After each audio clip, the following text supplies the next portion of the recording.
Perfecto. Bueno, disculpen, voy a hacer una breve introducción para las personas que van llegando. Em, Voy a proyectar pantalla otra vez porque se quitó. Así que, bueno, lo que estábamos haciendo en este momento era estudiar el efecto que tiene una matriz de 2 por 2 sobre un vector de columna de 2 por 1, ¿no? Entonces aquí tenemos el vector v con componentes 1, 2, este de acá, y tenemos la matriz A compuesta, que es esa 2 menos 1, 1, 1, ¿no? Y lo que queremos saber es cuál va a ser el efecto de aplicar la matriz A al vector v. ¿Sí? Eso nos va a dar un nuevo vector que va a tener componentes 0,3. ¿Sí? Ese va a ser el vector. Y ese está dibujado también en el plano aquí abajo. ¿Sale? Así que algo que es importante que tengan presente en esta clase es que aplicar una matriz a un vector me da un vector. Y por eso es que vamos a ocupar matrices en esta clase. ¿De acuerdo? Ahora, hay algunas cosas que quisiera estudiar con ustedes. Me gustaría estudiar la magnitud del vector y su dirección antes y después de aplicar la matriz A. ¿Alguien me podría decir, por favor, cuál es la magnitud del vector v? Raíz de 5. Muchas gracias, raíz de 5. Y si yo les dijera, por favor ayúdenme a calcular este ángulo teta, ¿cómo lo calcularían?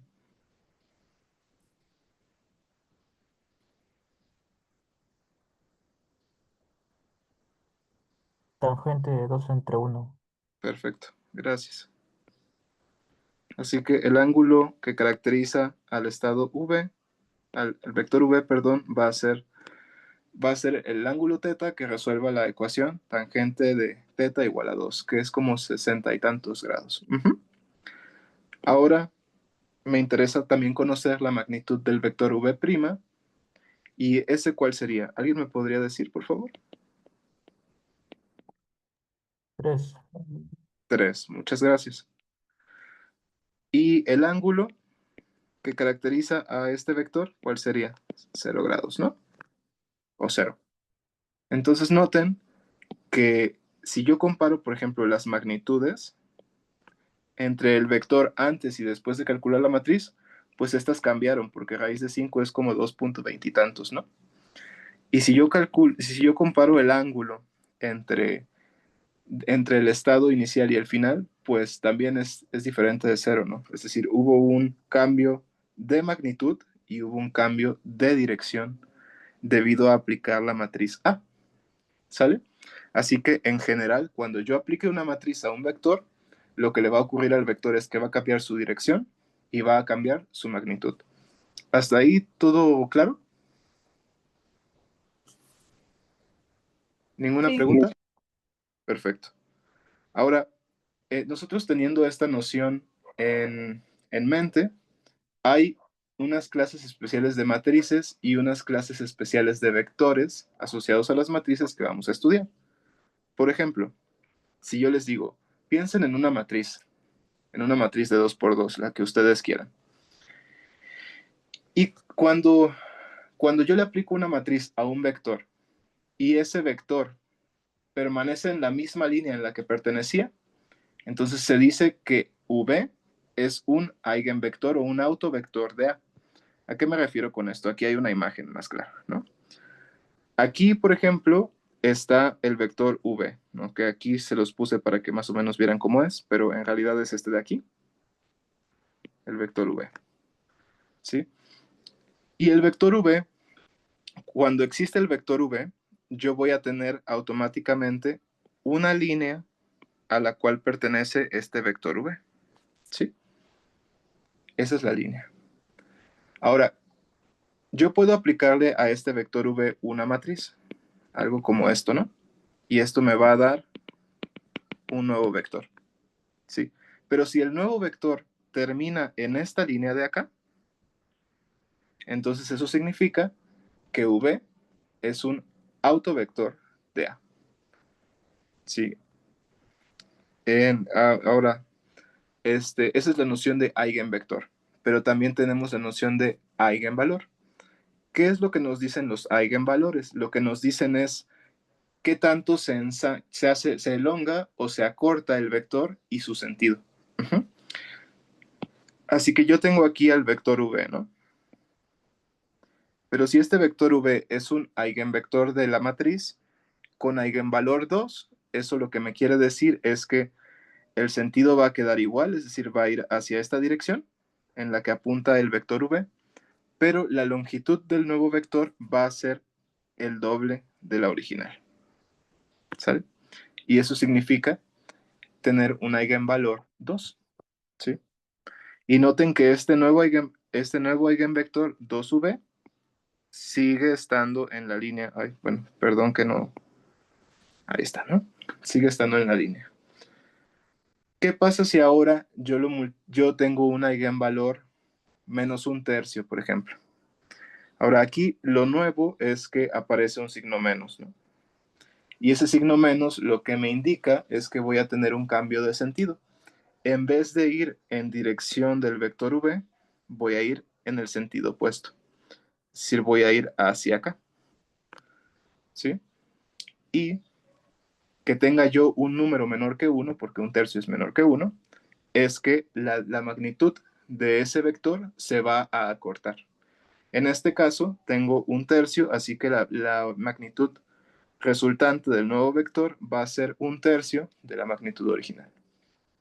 Y también existe el caso especial y bastante valorado en algunos campos de la computación cuántica, en el cual yo le aplico la matriz A al vector y no pasa absolutamente nada. Eso no significa que la matriz A sea la matriz de identidad, solamente que para esta matriz en particular, este vector v del que estamos hablando no se ve afectado. Pero si yo le pusiera otro vector acá y aplicara la matriz A, seguramente terminaría por acá. ¿Sí? Entonces, este vector v es solo un vector que no es modificado, pero asociado a la matriz que estamos trabajando. ¿Sí? La matriz identidad deja igual a todos los vectores, y esa es la diferencia. ¿Sí está quedando clara la explicación? ¿Hay Sí, alguna pregunta hasta aquí? ¿Ninguna pregunta o hay alguna? Bueno, si tienen alguna pregunta me pueden decir. Ahora sí, cuando nosotros les pidamos, por ejemplo, calcula los eigenvalores y los eigenvectores de una matriz, lo que nosotros les vamos a pedir de forma indirecta es que me digan, busquen los vectores v, que cuando yo le aplico la matriz sigma x, me dé un múltiplo de este vector. Es prácticamente eso. Sí, y entonces ese múltiplo del vector va a caer en la línea que hemos estado hablando, porque ese número, bueno, cuando los eigenvalores sean números reales, se le puede dar esta interpretación, ¿no? Pero la idea una explicación sencilla que creo que puede como extrapolarse a matrices con eigenvalores complejos, ¿no? Bueno, así que, ¿cuáles son los protocolos, cuáles son las técnicas que se ocupan para obtener esos vectores especiales y esos valores de escala, que son los eigenvalores? Pues tengo que calcular el determinante de la matriz menos i veces, menos lambda veces la identidad, perdón. ¿Sí? Esto creo que ya la clase pasada me habían dicho ustedes mismos y ustedes mismas que ya conocían esta técnica y esto se iguala a cero, ¿no? ¿Estoy en lo correcto? ¿Sí conocen esta técnica? sí. Sí, perfecto. Ahora sí, si yo tuviera que calcular esta matriz, por ejemplo, M, solo para que vean una vez de dónde viene, M es esta, y la identidad multiplicada por lambda es esta. ¿Sale? Así que si yo calculo M menos lambda veces la identidad, esto me va a quedar menos lambda, 1, 1. ¿Sí? Y a esto le tengo que sacar el determinante. Así que el determinante de esta matriz me da lambda cuadrado menos 1. Y esto lo tengo que igualar. Yo tengo que imponer que esto sea igual a 0. Sí, ahora esta es una ecuación cuadrática en lambda. Por lo tanto, ¿cuántas soluciones tiene? 2. 2. 2. ¿Y cuáles son esas dos soluciones? Las obtuvimos la clase pasada. Más Más menos 1. Más y menos 1. Más y menos 1. Muchas gracias. Más menos 1. Así que, bueno, así es el protocolo para calcular los eigenvalores. O sea, ustedes agarran la matriz, le restan menos i veces lambda, calculan el determinante y lo igualan a 0. Y entonces las soluciones de esa ecuación van a ser los eigenvalores de esta matriz. ¿Sí? ¿Y cómo luego yo ocupo los eigenvalores? Voy a escribirlos, o sea, lambda igual a más menos 1 lo voy a escribir como lambda 1 igual a más 1 y lambda 2 igual a menos 1, solo para tener continuidad. Perfecto. Y ahora sí.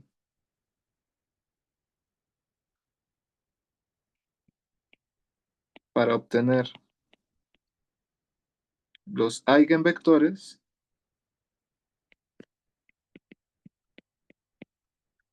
se ocupa la ecuación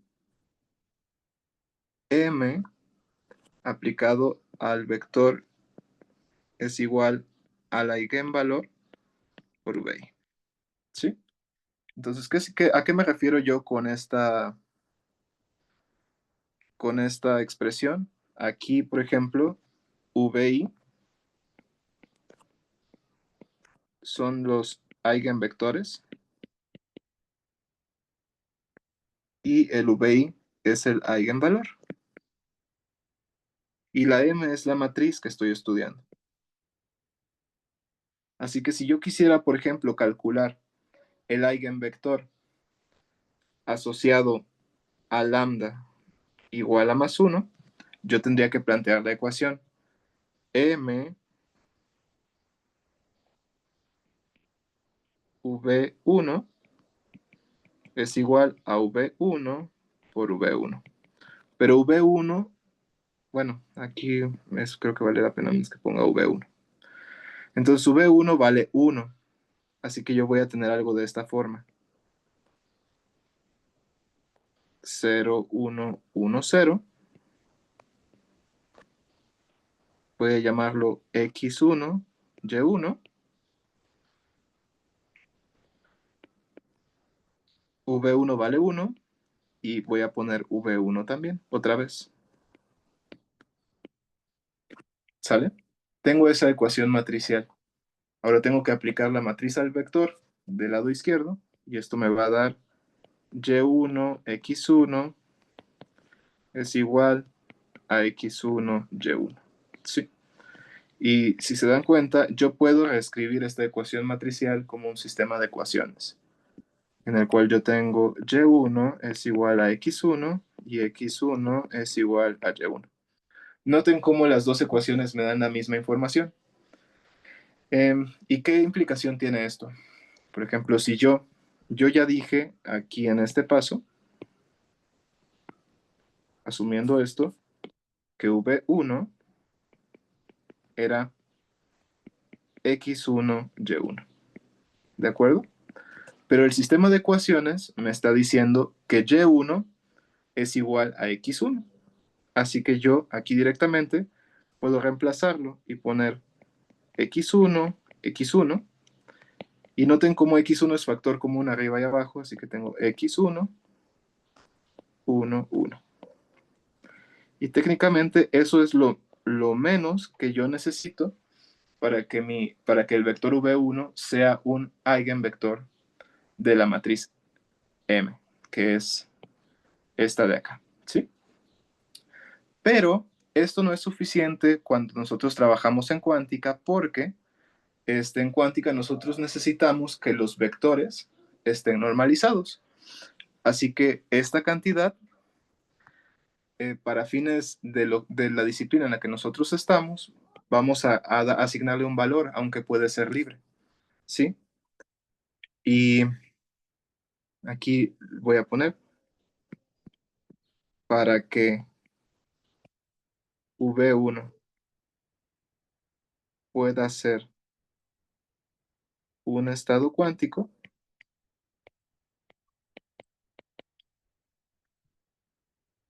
necesito que la norma de V1 sea igual a 1, ¿sí? Y esto, la norma del vector que yo tengo acá, esta de aquí, es 2 veces x1 cuadrado. Voy a ponerle un cuadrado porque es lo mismo. Si la norma al cuadrado es 1, entonces la norma es 1 también. Así que yo lo que necesito hacer es resolver ahora esta ecuación, ¿sale? Y esa ecuación da x1 es igual a más menos 1 sobre raíz de 2. ¿De acuerdo? Y entonces aquí, noten cómo si nosotros llegamos hasta este punto, hasta aquí, nosotros ya obtuvimos un eigenvector, ¿sí? Y eso es pura matemáticas. Si yo requiero un eigenvector de una matriz únicamente porque me lo están pidiendo, entonces puede que llegar aquí sea suficiente. Pero como nosotros estamos trabajando en cuántica, eso quiero que quede muy claro, nosotros siempre vamos a normalizar los estados. Y la normalización está dada cuando x1 tiene estos valores.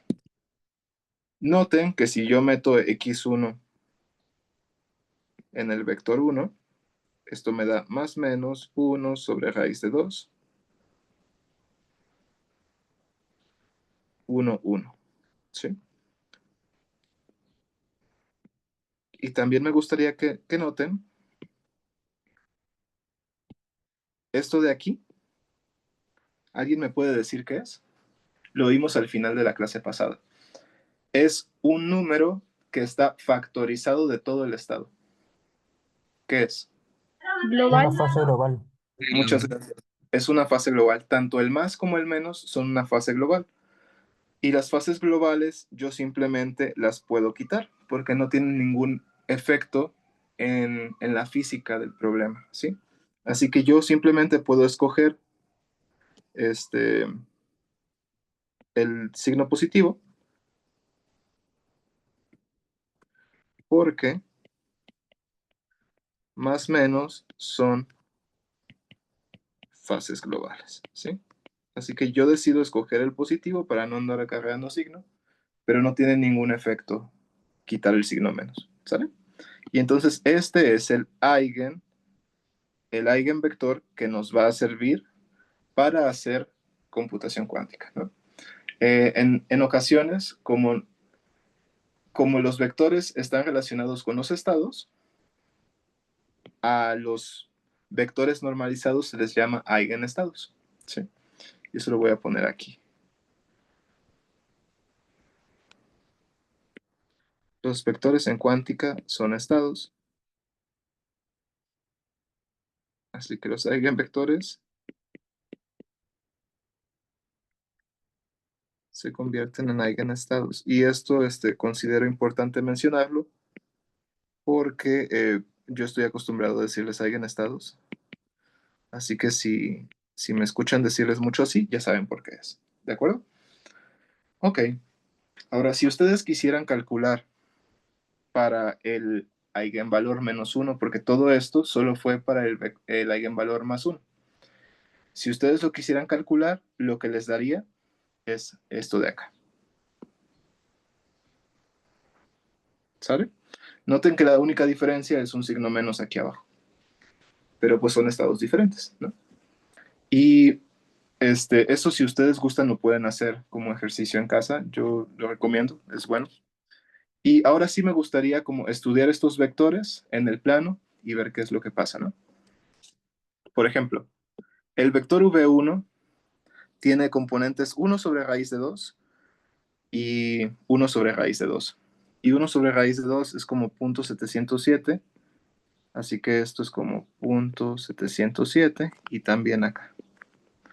¿Sí? Solo para que lo tengan presente. Y lo que me está diciendo la ecuación de eigenestados es que cuando yo aplique la matriz M a V1, esto me va a dar V1. Es decir, me lo va a dejar igual. ¿Sí? Así que acá yo voy a tener M V1 o sigma X V1. MV1, mejor. ¿Sale? Y si yo tuviera, por ejemplo, el vector 2, la ecuación de eigenestados sería MV2 igual a el signo menos del eigenvalor y V2. Así que aquí ya hicimos una discusión de qué significan los eigenvalores. La magnitud se queda igual porque tengo un 1, pero tengo un signo menos, así que eso me va a invertir el sentido en el cual va el vector. Así que noten, por ejemplo, aquí yo dibujé el vector V2 y aplicarle M al vector V2 me lo va a dejar a lo largo de esta línea, que es donde vive V2, pero va a hacerlo en sentido contrario. ¿Sí? Y entonces aquí tengo MV2. ¿Sale? ¿Sí quedó claro eso? Sí. ¿Sí? Manitas arriba por si sí o si no. Bueno. Entonces, esa es. Ok, gracias. Así que ya hicimos un ejercicio de eigenvalores y eigenvectores. Ahora, si a ustedes les pidiera, por ejemplo, calcular los eigenvectores y los eigenvalores de sigma y, que es la matriz de Pauli, esta de acá, ¿ustedes creen poder hacerlo? ¿Ya con lo que les expliqué hoy? Sí, ok. Bueno, entonces creo que ya sirvió su cometido esta parte de la clase. Muy bien. Ahora sí, vamos, como ya sabemos que son los eigenvectores y los eigenvalores, vamos a calcular, vamos a realizar el ejercicio de la clase pasada que quedó pendiente. Y este era, demuestra que los estados en θ igual a pi sobre 2 y phi igual a 0 pi son los autoestados de la matriz de Pauli sigma x. Si se dan cuenta, todo lo que nosotros hicimos en este ejercicio fue para la matriz de Pauli sigma x. ¿Sí? Así que fue como una preparación para el ejercicio. También está diciendo, los estados en θ igual a pi sobre 2 y phi igual a pi sobre 2 y 3 pi sobre 2 son los de la matriz de Pauli sigma y. Y los estados en 0 pi en θ son los estados de la matriz de Pauli sigma z. ¿De acuerdo? Así que, bueno, me gustaría hacer este ejercicio con ustedes. Primero, nosotros ya sabemos que los eigenestados de sigma x les voy a llamar x más y x menos, ¿sí? Porque son de sigma x. Y estos son 1 sobre raíz de 2, 1, 1, y 1 sobre raíz de 2, 1 menos 1. Ahora me gustaría calcular los de sigma y. Y me gustaría que ustedes me apoyen. Yo voy a ir haciendo lo que ustedes me digan, así que me encantaría que fueran participativos y participativas. Por ejemplo, ¿quién levanta la mano para decirme cómo debo empezar el problema?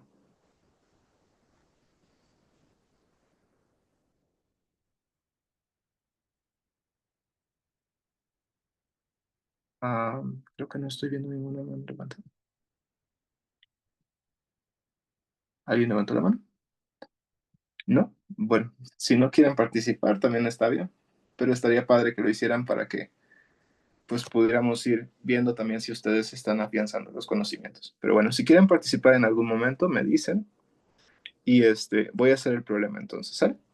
Entonces tengo determinante de sigma y menos i veces lambda es igual a 0. Esto va a ser menos lambda menos i menos lambda. que es igual a lambda cuadrada menos 1. Esto es igual a 0. Por lo tanto, nuevamente, lambda 1 es igual a más 1 y lambda 2 es igual a menos 1. Y ahora, si yo quisiera calcular los eigenvectores, tendría que resolver las ecuaciones. Voy a ponerle lambda 1, va a ser el vector x1, y1, y tengo que aplicar la matriz de Pauli sigma z a x1, y1, y esto me va a dar x1, y1.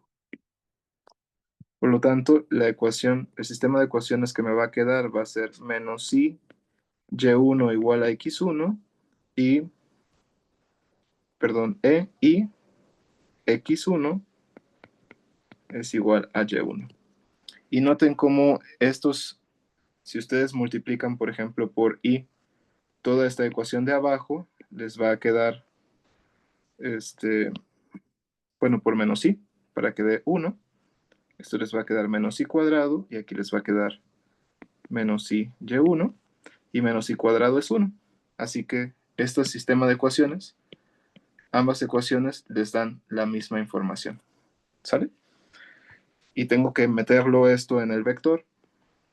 Entonces voy a tener lambda 1 es x1 y x1. Y esto me da x1, 1 por i.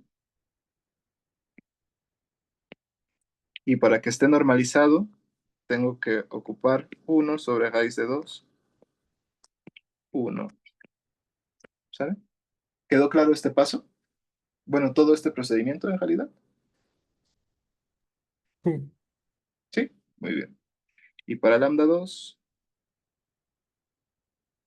bueno, como ya lo hice para 1, voy a dejar que ustedes hagan el otro si quieren. Lambda 2 va a ser 1 sobre raíz de 2, 1 menos i. ¿De acuerdo? Y voy a ponerlos aquí arriba. Sigma y va a ser y más, porque este tiene eigenvalor más 1. Va a ser 1 sobre raíz de 2, 1 i. Y sigma, perdón, y menos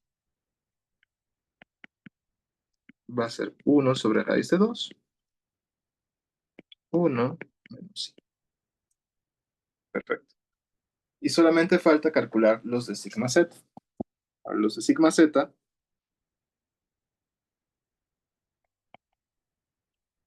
los eigenvectores serían, los eigenvalores, perdón, serían sigma z menos i veces lambda igual a 0.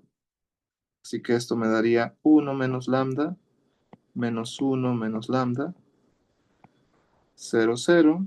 Esto sería lambda cuadrada menos 1. Y...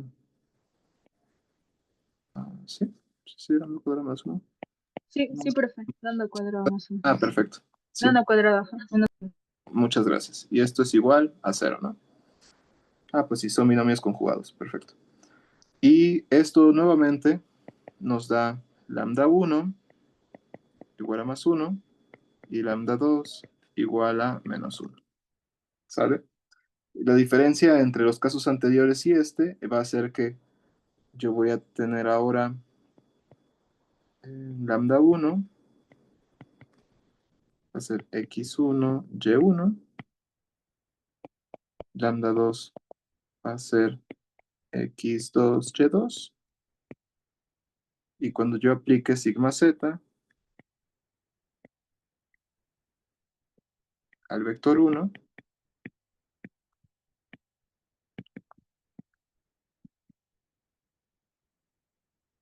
este sistema de ecuaciones va a ser equivalente a x1,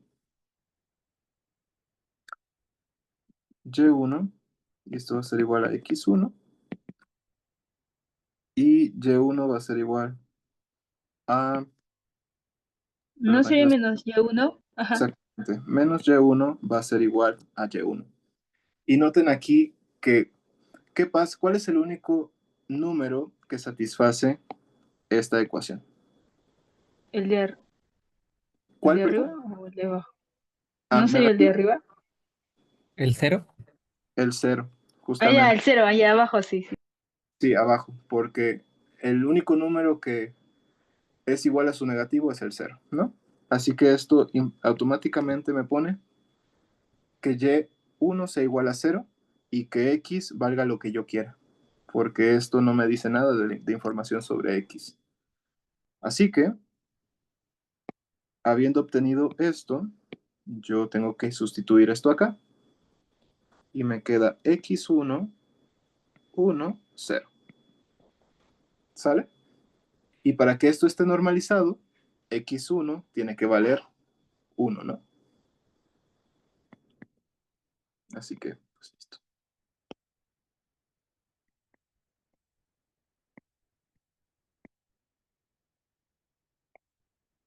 ¿Sí quedó claro esto? Sí. Si ustedes hicieran el mismo procedimiento para el vector con menos 1, lo que obtendrían es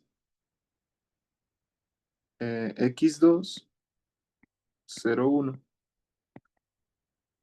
Y esto, si es para que esté normalizado, tendrían que hacer. ¿Sí? Desde de acá a acá, recuerden que estamos normalizando. Nosotros le asignamos un valor específico a x1 o a x2 de acuerdo a lo que nosotros necesitemos. En este caso, necesitamos que el vector esté normalizado. Muy bien, así que sigma z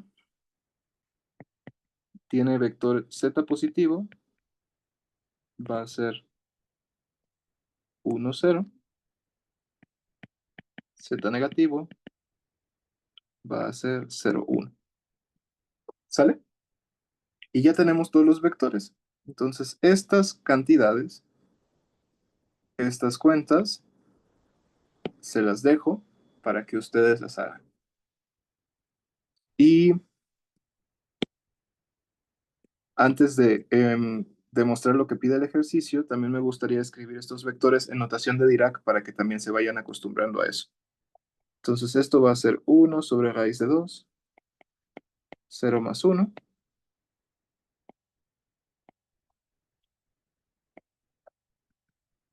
1 sobre raíz de 2, 0 menos 1.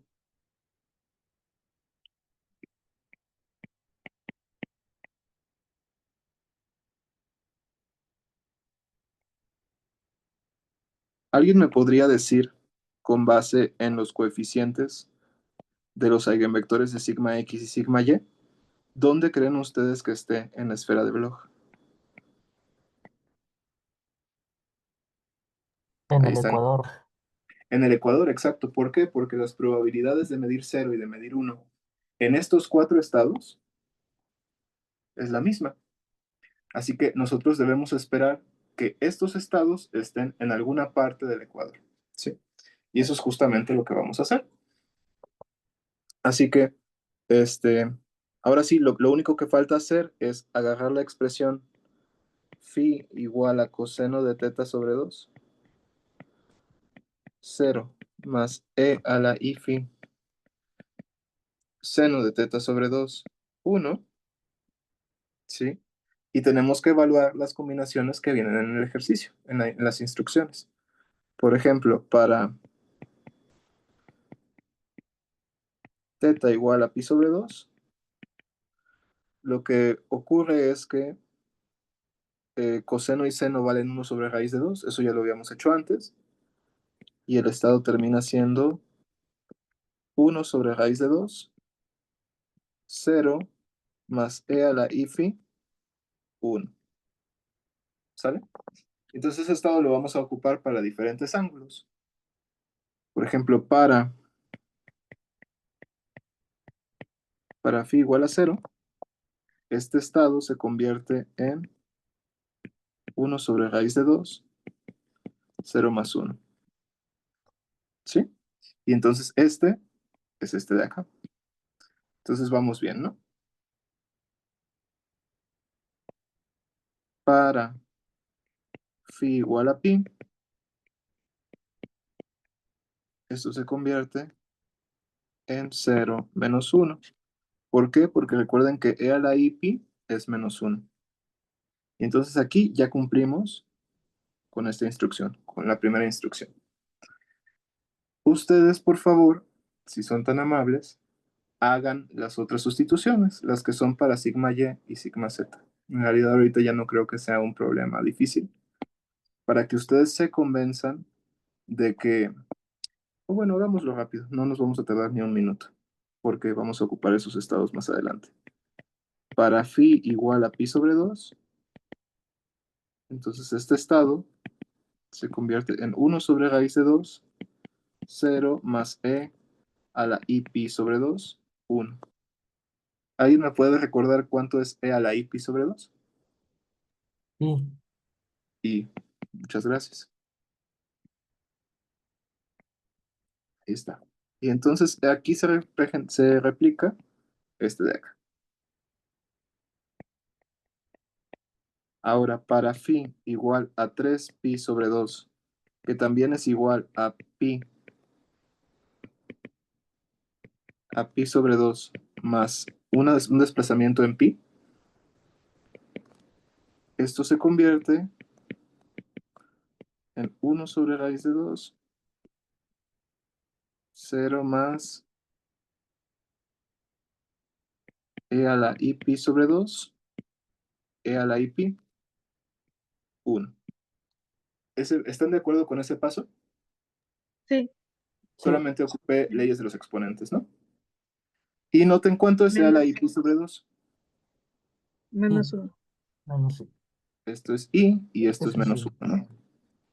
Entonces, ustedes pueden obtener menos i.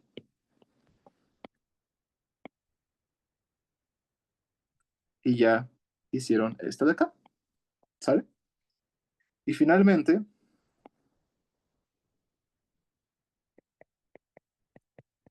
para θ igual a 0, este estado se convierte en phi igual a coseno de 0, 0, más e a la i phi seno de 0, 1. Por lo tanto, esto es 0. Y para θ igual a pi, ocurre lo mismo, ¿no? Coseno de pi 0,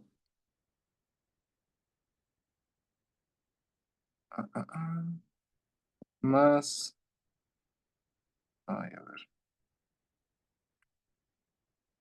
θ igual a pi, así, pi sobre 2. Porque aquí recuerden que es θ sobre 2. Más e a la i phi seno de pi sobre 2, 1. Y coseno de pi sobre 2 es 0. Les queda e a la i phi. Seno de pi sobre 2 es 1. Por tanto, les queda 1. Esto es una fase global, así que la pueden quitar. Y esto es. ¿Sale? Entonces, ¿quedó claro este ejercicio? Quería hacerlo explícitamente porque cuando ustedes estén trabajando con un qubit, estos 6 estados son puntos de referencia muy importantes, ¿sí? Y ahorita que vamos a empezar a ver compuertas, bueno, nosotros vamos a estar ocupando mucho la esfera de Bloch, así que es para que tengan una referencia clara de cómo moverse en la esfera. ¿Sale? ¿Hay alguna duda hasta aquí?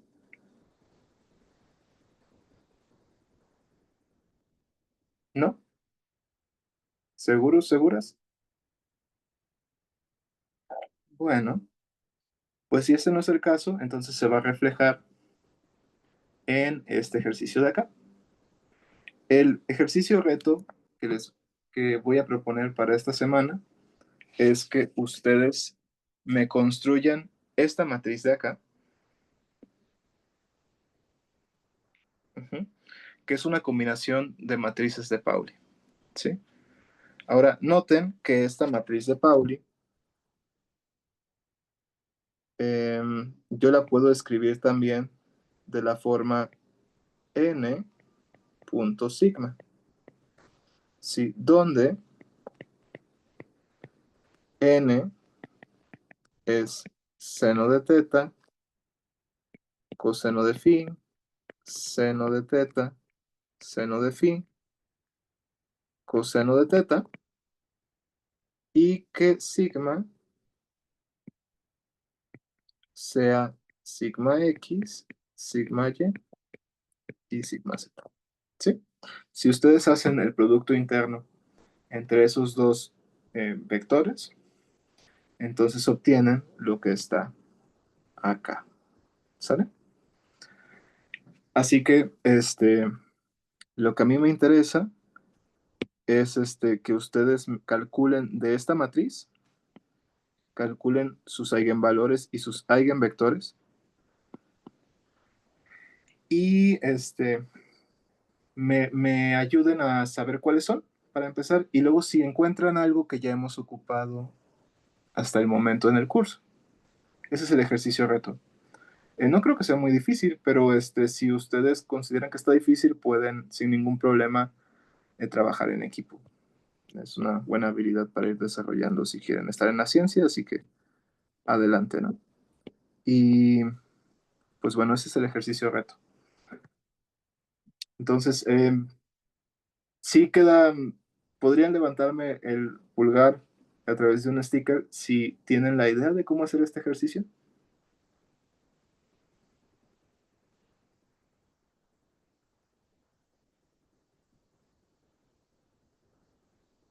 Solo una persona. Dos, tres. Ah, bueno, un poquito más, ¿no? Somos 20, así que, bueno, de igual forma, si tienen alguna duda, tienen que estudiar. ¿Va?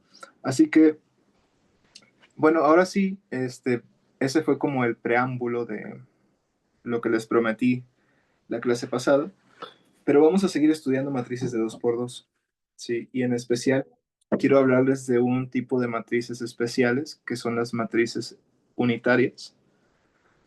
Y las matrices unitarias son de mucho interés para la computación cuántica por razones que vamos a discutir más adelante en la clase, ¿sí? Pero por el momento me interesa que entiendan qué son las matrices unitarias, ¿sí? Así que otra vez vamos a hacer el ejemplo de matrices de 2 por 2. Y las matrices unitarias, la idea es la siguiente. Yo tengo una matriz, por ejemplo, esta matriz H que les puse aquí, y quiero checar el efecto que tiene H sobre otro vector, ¿no? Por ejemplo, este vector, el 1, 0. Si yo aplico H al vector V1, obtengo un nuevo vector V1', que es este de acá. Y si yo se lo aplico a este otro vector, por ejemplo, el 0, 1, voy a tener este vector de acá. Lo que voy a hacer es graficar este y este. ¿Sí? Son estos de aquí. Este es el vector V1, que está a lo largo de la dirección X positiva. Esto es como si tuvieran XY más 0J. Y este es como si tuvieran 0Y más YJ. O más, bueno, ustedes entienden. Está en dirección. Caray, aquí me equivoqué. -1, perdón. Aquí era -1 y aquí está. Perdón.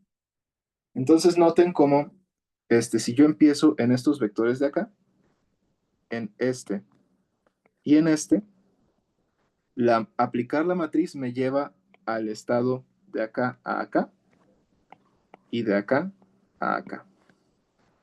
¿Sale?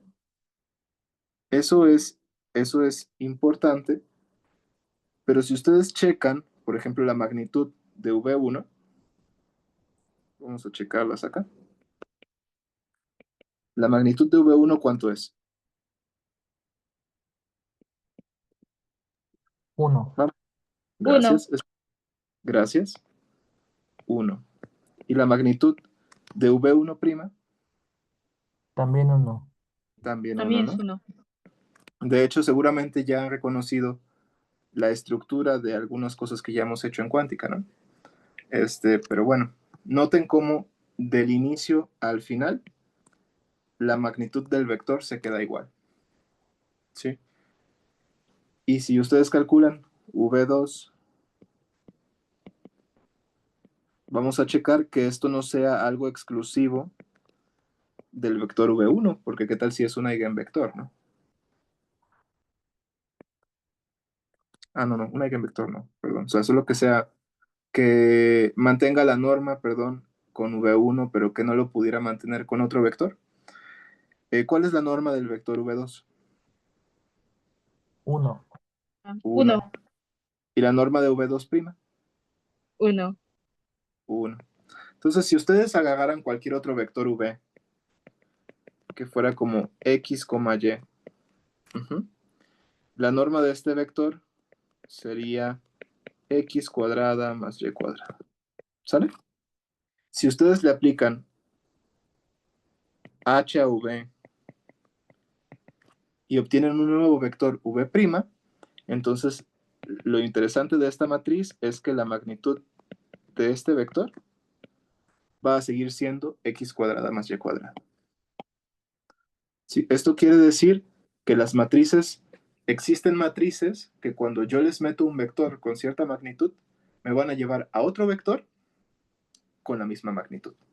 ¿Sí? Y esto, ¿cuáles serían los vectores con la magnitud 1 que tienen V1 y V2? Pues serían todos los que caen en este círculo de acá.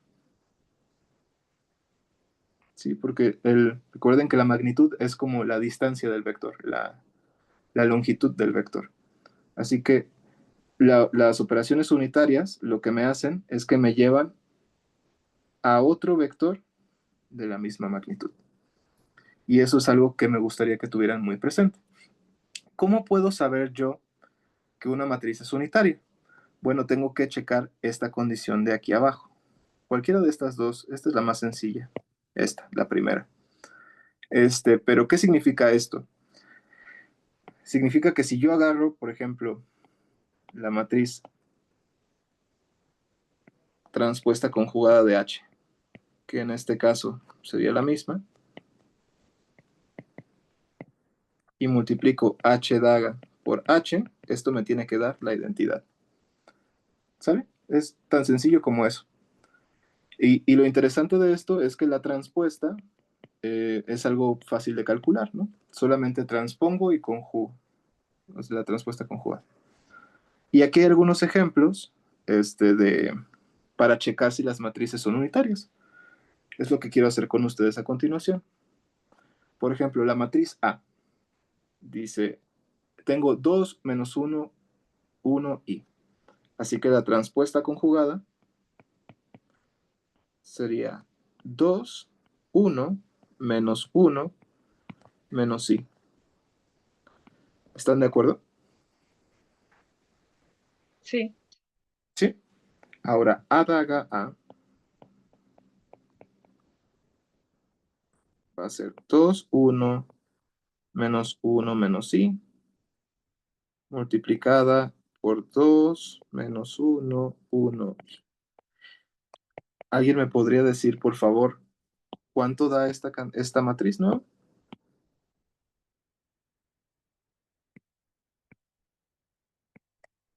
¿Cuánto da esa multiplicación de matrices?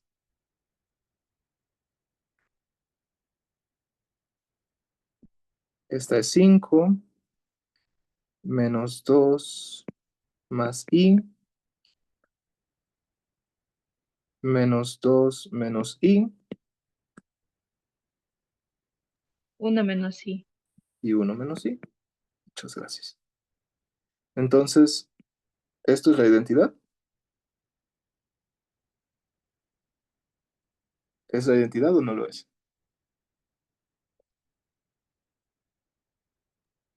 No. No, ¿verdad? No. O sea, definitivamente esto no es la identidad.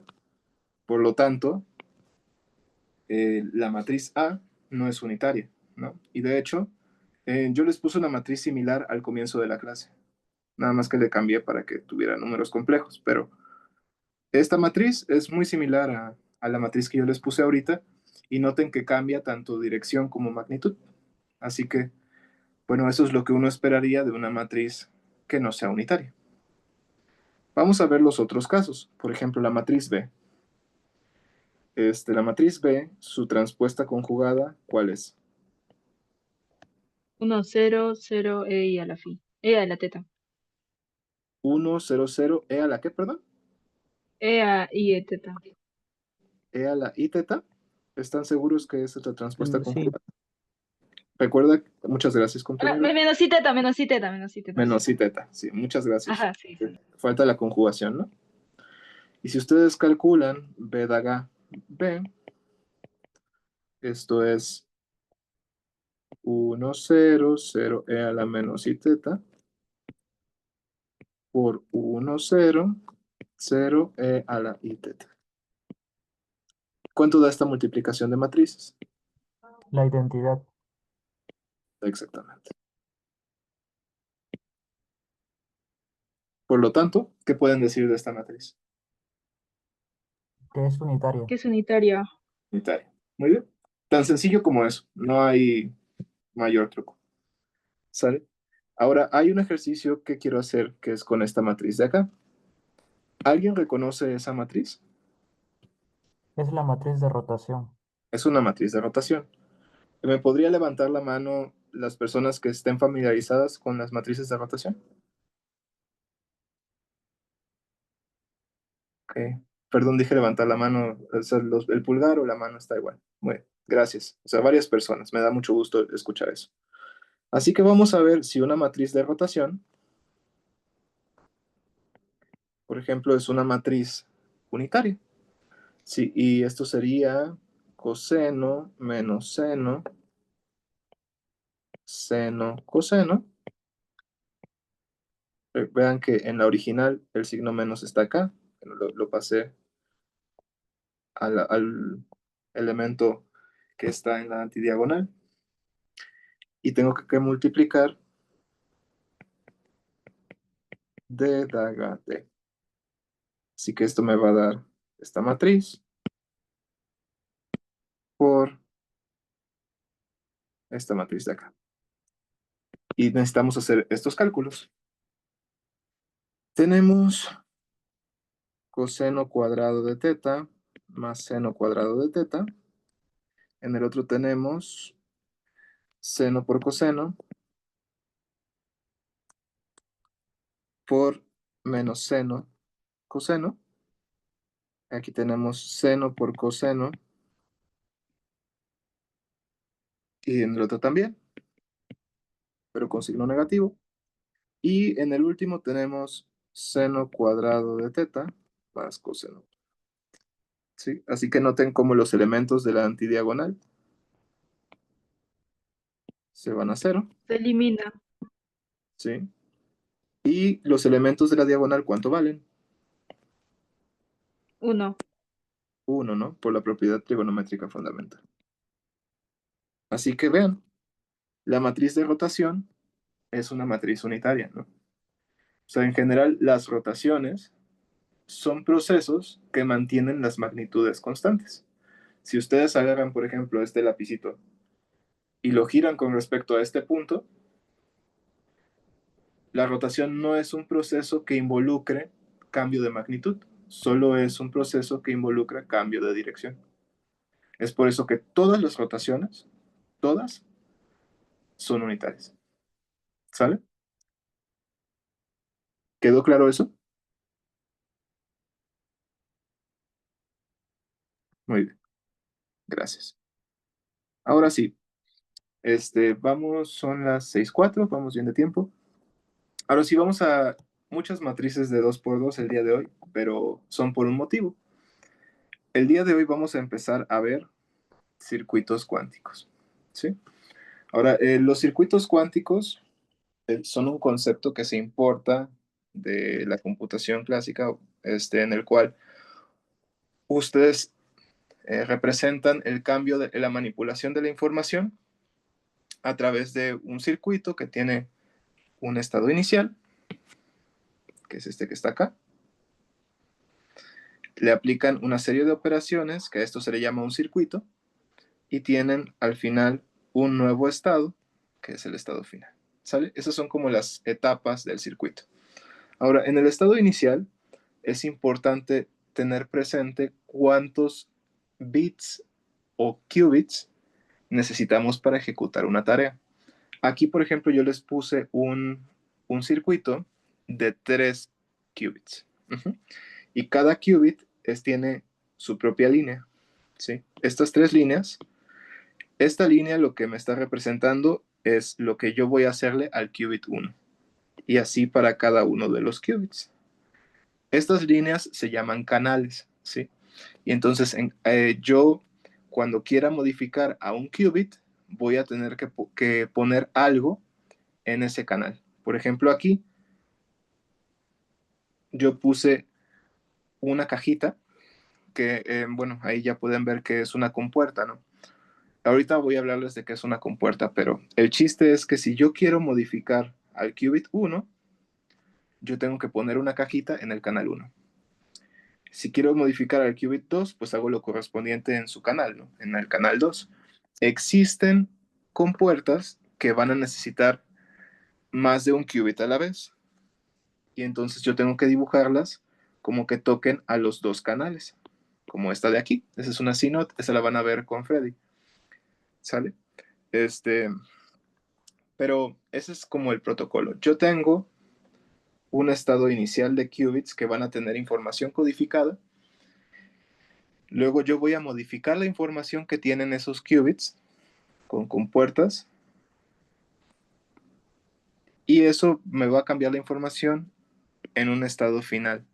¿Sí? Y ese estado final yo voy a extraer la información. Y aquí falta un proceso. ¿Sí? Que se suele representar con líneas, con dobles líneas. ¿Sí? Y esto es el proceso de medición. ¿Sí? Con dobles líneas o también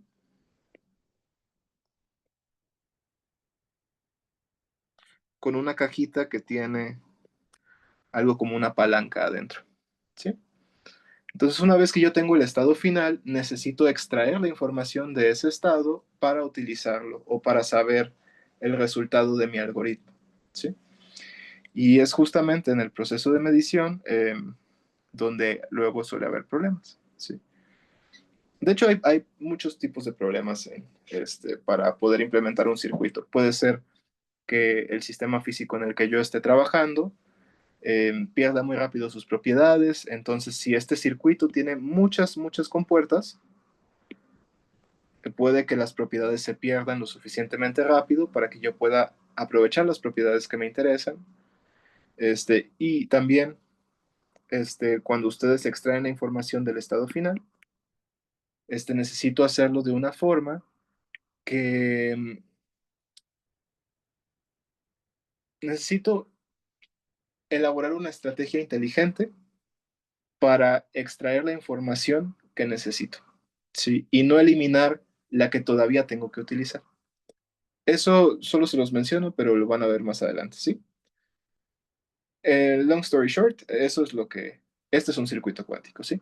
Y vamos a estar haciendo varios la siguiente clase, pero me gustaría mostrarles, enseñarles acerca de los bloques básicos de los circuitos, que son las compuertas lógicas, ¿sí? ¿Podría levantarme la mano, por favor? ¿Quién ha escuchado antes el concepto de compuerta lógica? ¿O el pulgar? Cualquiera de los dos. Ok, ya varias personas lo han hecho. Muy bien. El concepto de compuerta lógica en realidad no es tan extraño. Creo que incluso hay personas que llevan lógica en la preparatoria, ¿no? Y entonces están familiarizados con eso. Yo en mi caso no fue así, lo tuve que aprender después, pero me da gusto que varios de ustedes ya sepan, ¿no? Entonces, ¿qué es una compuerta lógica? La compuerta lógica lo pueden ver de dos formas. Físicamente es un proceso con el cual ustedes van a modificar el estado de un qubit desde un estado inicial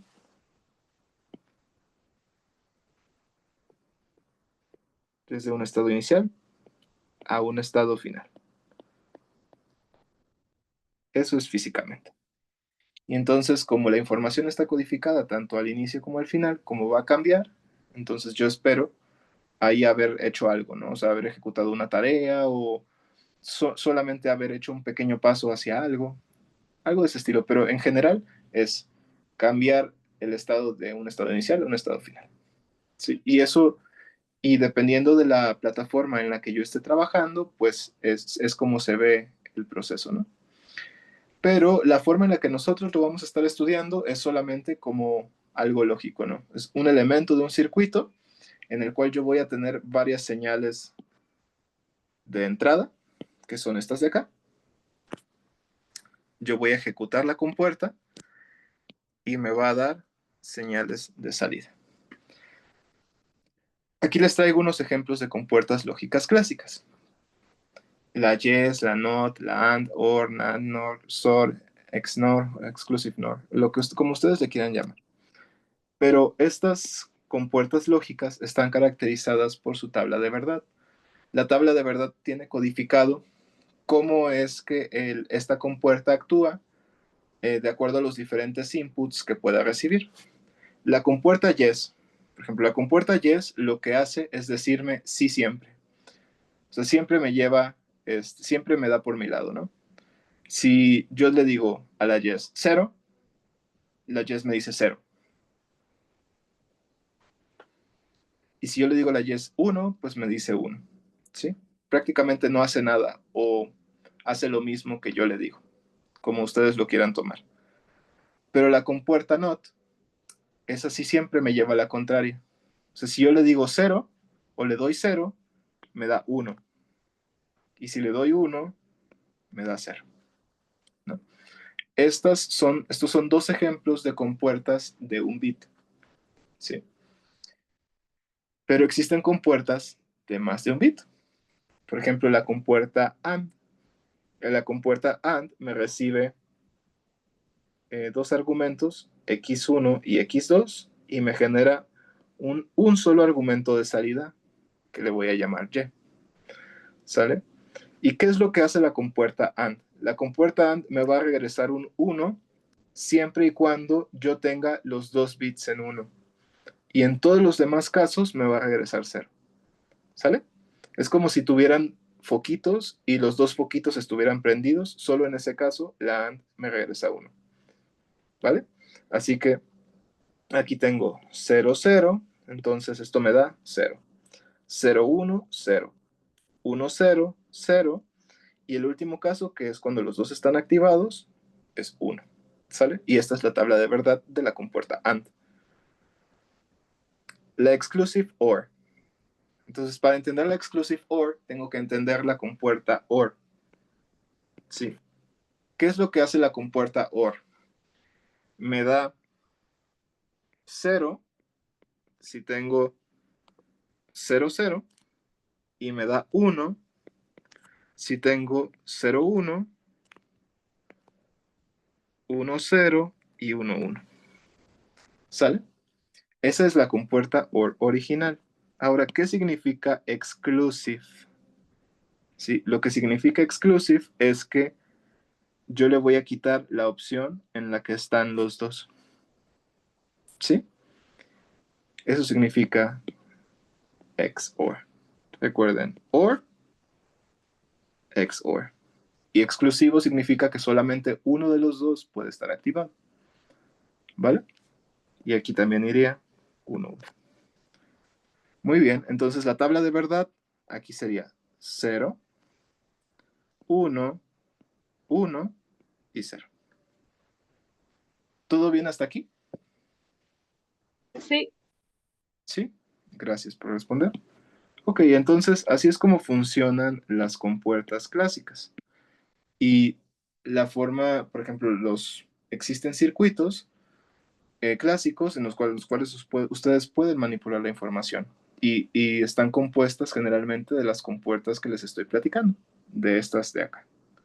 Si existen compuertas que involucran o que reciben más inputs, generalmente se pueden descomponer en compuertas, perdón, en secuencias de estas compuertas lógicas. Vamos a hablar de eso un poquito más adelante, pero es por eso que casi siempre estudiamos compuertas de 1 bit y de 2 bits. ¿Sale? Ahora, aquí hay algo muy interesante. Noten que las compuertas lógicas clásicas en general son irreversibles. ¿Alguien me podría decir qué entienden ustedes por la palabra irreversible? Que con el dato de salida no se puede volver los datos de entrada. O sea, irreversible, bueno, gracias por responder. Irreversible es la noción de que yo no puedo regresar a como estaba antes, ¿no? O sea, de que yo ejecuto un proceso y entonces si este es irreversible, por más que yo intente regresar a como estaba antes, no lo voy a lograr. ¿Sí? Ahora, en el contexto de las compuertas lógicas, ¿qué significa irreversible? Por ejemplo, imagínense que yo les pongo aquí la compuerta AND. Esta es la compuerta AND. ¿Sí? Ya estudiamos su tabla de verdad. Está aquí arriba. ¿Sale? Y yo les digo, bueno, yo quiero poner como input el 00. ¿Sí? Ahora, con el 00 y viendo la tabla de verdad, ¿ustedes cuál dirían que es el output?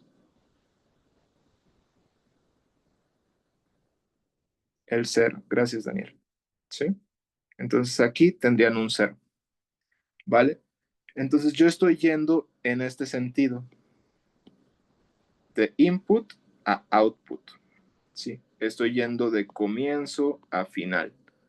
Pero si yo quisiera ir de final a inicio, yo aquí tendría 0 y aquí tendría algún x1 y x2.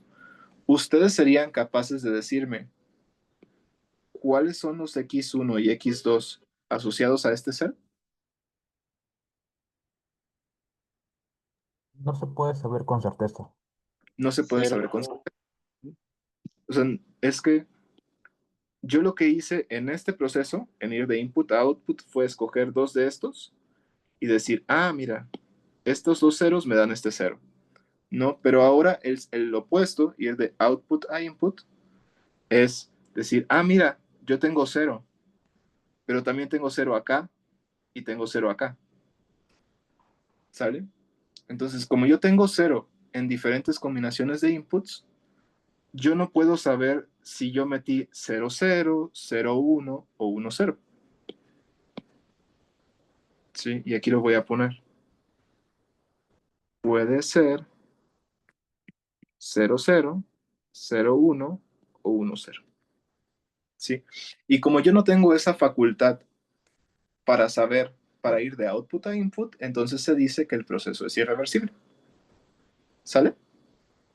¿Sí quedó clara la idea? Sí, Perfecto. Entonces, en general, yo siempre puedo conocer el output sabiendo el input. ¿Sí? Porque, o sea, la tabla de verdad, o sea, va como en esta dirección, ¿no? Pero si yo aquí tengo números repetidos en la tabla del output, no puedo saber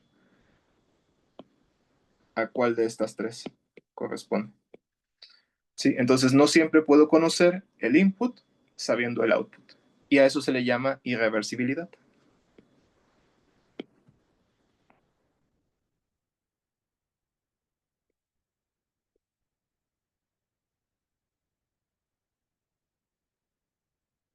Así que, ojo, si ustedes hacen un proceso de forma clásica, es muy probable que si ustedes solo conocen el proceso de los datos de salida, no puedan conocer los datos de entrada.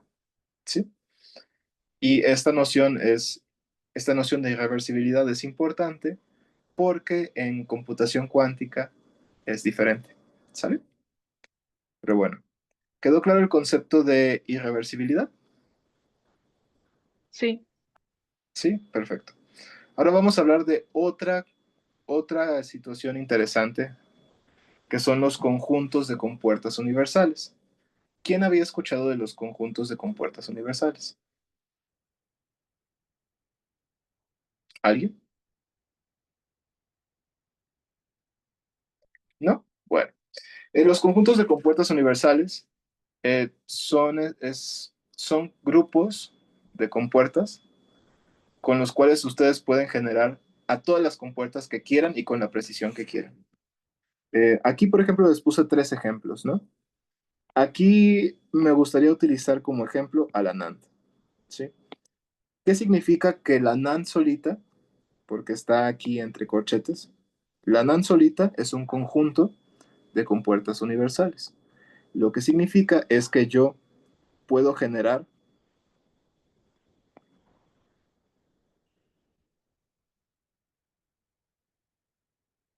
la tabla de verdad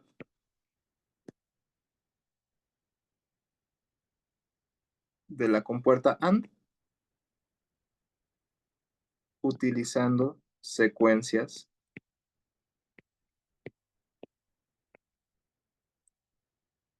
de NANDs, ¿sí?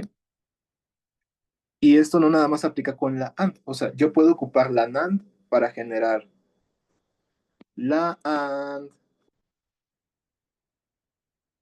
la OR, la XOR, la YES, lo que ustedes quieran, o cualquier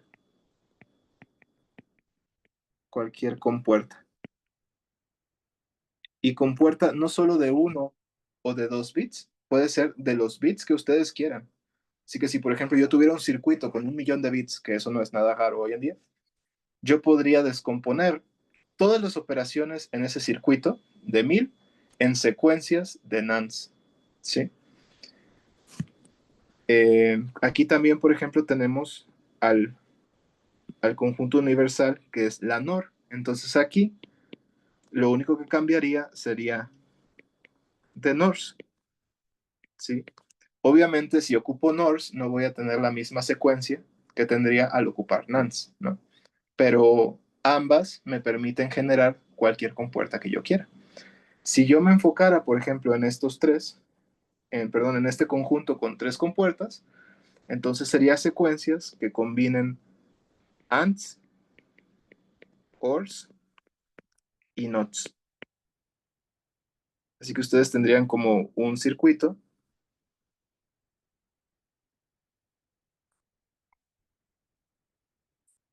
y de repente se encontrarían con ANDs, y entonces a partir de aquí saldría otra y luego pueden ocupar una, una OR, o sea, cosas de ese estilo, ¿saben?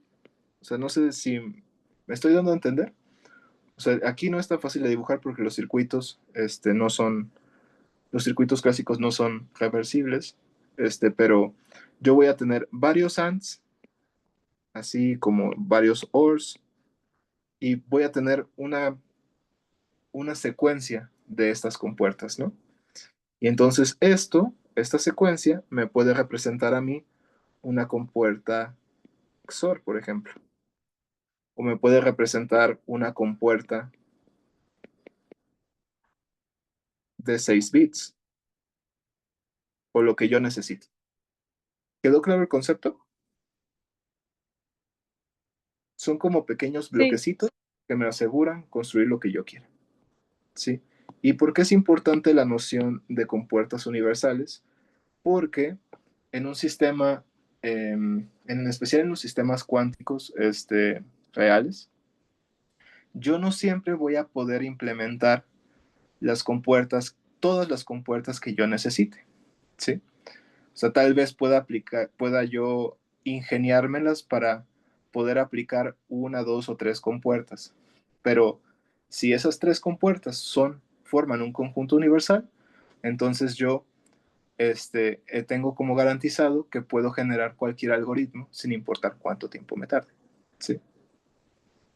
Entonces es por eso que los conjuntos de compuertas universales son tan importantes. ¿Sí? Muy bien. ¿Esa discusión quedó clara? ¿Sí se entendió sí, la relevancia de las compuertas universales? Bueno, ahora sí, vamos a las compuertas lógicas cuánticas. Entonces, en las compuertas lógicas cuánticas, lo primero que vale la pena preguntarse es, yo he estado representando a los estados como kets o como vectores columna, ¿no? Entonces, el objeto matemático que nosotros hemos ocupado para representar a los estados son vectores columna.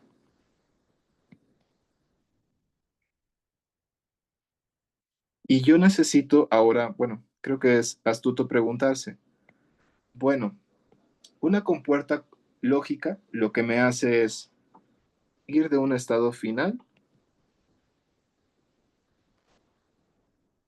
a un estado, perdón, de un estado inicial a un estado final, ¿sí? Esto también yo lo puedo representar con matrices. Aquí yo voy a tener una matriz, un vector columna, voy a tener un objeto matemático que todavía no sé cuál es, y voy a tener otro vector. ¿Sí? Entonces les hago la pregunta de oro, que se las hice ya hace rato. ¿Qué objeto matemático necesito yo para que me lleve de un vector a un vector? Matriz La unitaria. matriz. O Perfecto, bueno, matriz en sí. perfecto, una matriz. Entonces esto va a ser una matriz de 2 por 2. Ujú. Esto va a ser un vector columna y esto también, ¿sabe? Es por eso que en esta clase le hemos puesto tanto énfasis a las matrices y a las matrices en especial de 2 por 2, porque cuando yo tengo un sistema de 2 dimensiones, para poder manipularlo necesito una matriz de 2 por 2. Si tuviera un sistema de 4 dimensiones, necesitaría matrices de 4 por 4 y así sucesivamente. ¿Sale? Así que para qubits, las compuertas son matrices de 2 por 2. Pero puede ser cualquier matriz, ¿sí? O sea, eh, ¿qué requisitos necesita cumplir una matriz para que pueda considerarse una compuerta lógica? ¿Sí? Así como cuando nos preguntamos qué requisitos deben cumplir los coeficientes alfa y beta para que esta cosa sea un estado cuántico. Es más o menos la misma pregunta, ¿sale? Entonces, lo que nosotros sabemos que debe cumplirse con antelación es que si yo tengo un estado inicial, este tiene que estar normalizado. Y si yo le aplico una compuerta que le voy a llamar U a este estado, el estado final también tiene que estar normalizado, porque si no, no sería un estado cuántico. ¿Esto se entiende? Esto es súper importante, ¿sí? O sea, la clave es que para que un vector columna me represente a un sistema cuántico, tiene que estar normalizado siempre. No importa cuántas matrices yo le aplique, siempre tiene que estar normalizado. Esa es la idea. ¿Y cómo yo puedo obtener la condición que tienen que cumplir las matrices? Se obtiene de una forma relativamente sencilla. Por ejemplo, yo puedo calcular la norma al cuadrado del vector final, ¿sí? Ahora, para esto yo voy a necesitar, bueno, y esto voy a imponer que sea 1, ¿sí? Esto lo obtengo de acá. ¿Están de acuerdo? Estoy calculando la norma del vector Sí. final y le estoy imponiendo que sea 1, porque es lo que yo necesito. Ahora, para poder yo calcular esta cantidad, necesito el bra del vector final. Sí, y esto es el transpuesto conjugado de u aplicado al vector inicial. Y esto me da el ket multiplicado por UDA. ¿Esto lo vieron con Freddy?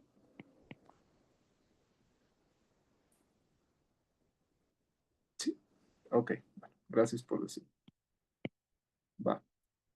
Entonces ya tengo esta parte.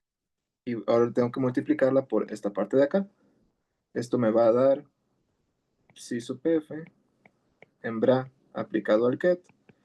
Va a ser psi i u daga. Esto va a ser del lado izquierdo y del lado derecho voy a tener u aplicado al estado inicial. ¿Sabe? Ahora noten algo interesante. Voy a enfocarme en u daga u.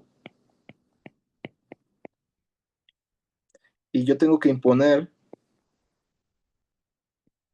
que esto sea 1, ¿sale? Así que, ¿cómo yo puedo, qué es lo que me está estorbando para que esta cantidad sea 1? ¿Qué pasa si yo les pongo psi i aplicado a psi i? ¿Esto cuánto da? 1. 1, ¿no? Un, Porque el estado inicial está normalizado. Así que si yo ya sé que psi i aplicado a psi i es 1, entonces lo único que requiero yo para que se cumpla esta condición, ¿sí? Es que esta parte de aquí sea la identidad. ¿Se entendió ese razonamiento? sí, ¿Sí? Sí. Ok. Muy bien, sí, gracias. Por lo tanto, U daga U es igual a la identidad. Y eso conlleva lo que nosotros habíamos pedido, ¿no? Esa es la condición que tienen que cumplir las matrices para que puedan ser compuertas. Ahora, ¿alguien recuerda esta condición? ¿Esta de acá? U debe ser unitario. Ya es Exactamente. necesario. Justamente. U tiene que ser unitaria. ¿Sí? Entonces, si U es unitaria, es una compuerta. Tal cual. Eso es todo lo que se tenía que comentar, ¿no? Pero el hecho de que nosotros estemos trabajando con matrices unitarias tiene consecuencias. Sí. Otra forma de escribir esto es que U daga sea igual a la inversa de U. ¿Sale? Ahora, no sé si ustedes, ¿esto por qué se puede hacer? Porque si recuerden que si yo, ¿cómo se define la inversa de una matriz?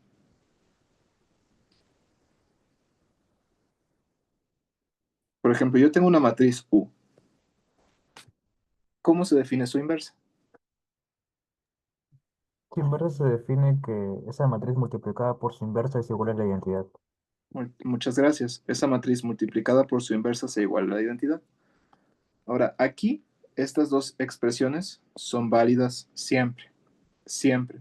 Si la inversa existe, porque no siempre existen, si la inversa existe, entonces estas dos ecuaciones son válidas y son independientes. Así que yo puedo comparar esto de acá y esto de acá. Noten que todo lo demás en la ecuación es igual. Por lo tanto, esto es equivalente a decir que U daga es igual a U inversa. ¿Sale? Es equivalente. Y noten que aquí el hecho de que U daga sea igual a la inversa implica que siempre va a existir la inversa. ¿Sí? Porque ¿cuál es la condición para que yo transponga y conjugue una matriz? Bueno, aquí tal vez me faltó motivar. La inversa de una matriz de 2 por 2 no existe cuando el determinante de la matriz es igual a 0. ¿Sale? Entonces, esta es la condición para que la inversa exista. Y si la inversa existe, déjame, lo voy a poner acá como una secuencia.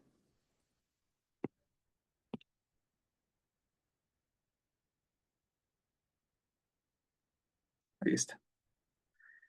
Si no existe la inversa, entonces yo no tengo un proceso que cuando se lo aplico al original, me regrese a donde yo estaba. Esa es prácticamente la idea. ¿Sí? Entonces, ¿cómo yo puedo ver esto? ¿Cómo puedo yo ver lo de la reversibilidad? Simplemente aplicando UDAGA de este lado. También voy a tener UDAGA acá, U, y el estado inicial. Esto vale 1 porque la matriz es unitaria.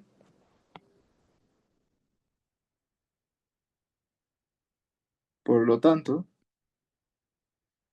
voy a tener que el estado inicial yo lo voy a poder generar a partir del estado final aplicando UDAGA.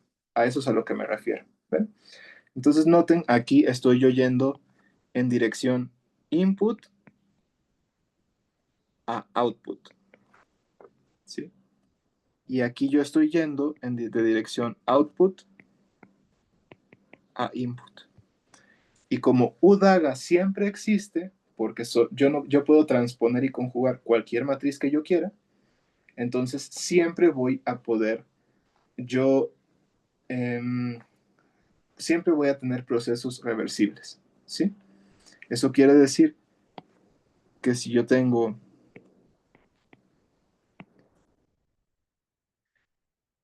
yo voy del estado inicial al final con U,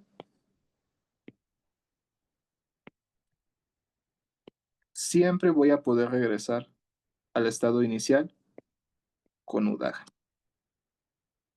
Y eso es lo que quería decirles. ¿Sí quedó claro eso? Sí, ¿Sí? Y noten cómo esto es diferente a las compuertas clásicas, porque las compuertas clásicas en general son irreversibles. Existen algunas que son reversibles, pero no todas. Pero aquí nosotros siempre tenemos esa ventaja. ¿Sí? Y bueno, esta es una consecuencia directa de que las matrices que ocupemos sean unitarias. Muy bien, entonces mucha teoría, pero es importante que la conozcan. Esas propiedades, es importante que las vayan como, pues tal vez no que se las aprendan, pero que sí las vayan teniendo en cuenta, vayan leyendo sus notas, intenten entender qué es lo que significa todo lo que les estoy compartiendo. Y si ya les quedó claro, pues a todo dar, ¿no? Ahora sí, vamos a ver compuertas de un qubit, cuánticas. Ahora, las compuertas de un qubit, nosotros nos dedicamos una clase de todas estas que les voy a dar a entender la esfera de Bloch, porque las compuertas cuánticas de un qubit se pueden entender como rotaciones en la esfera de Bloch. Y nosotros vamos a estar entendiendo circuitos.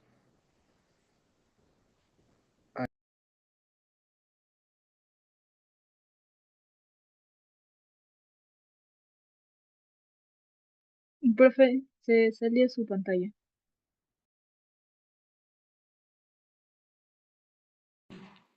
Hola, ¿me escuchan? Ahora sí se lo escucha. Ah, perfecto. Bueno, sí. por favor, denme 2 minutos en lo que regreso al iPad y entonces ya seguimos con la clase, ¿sale?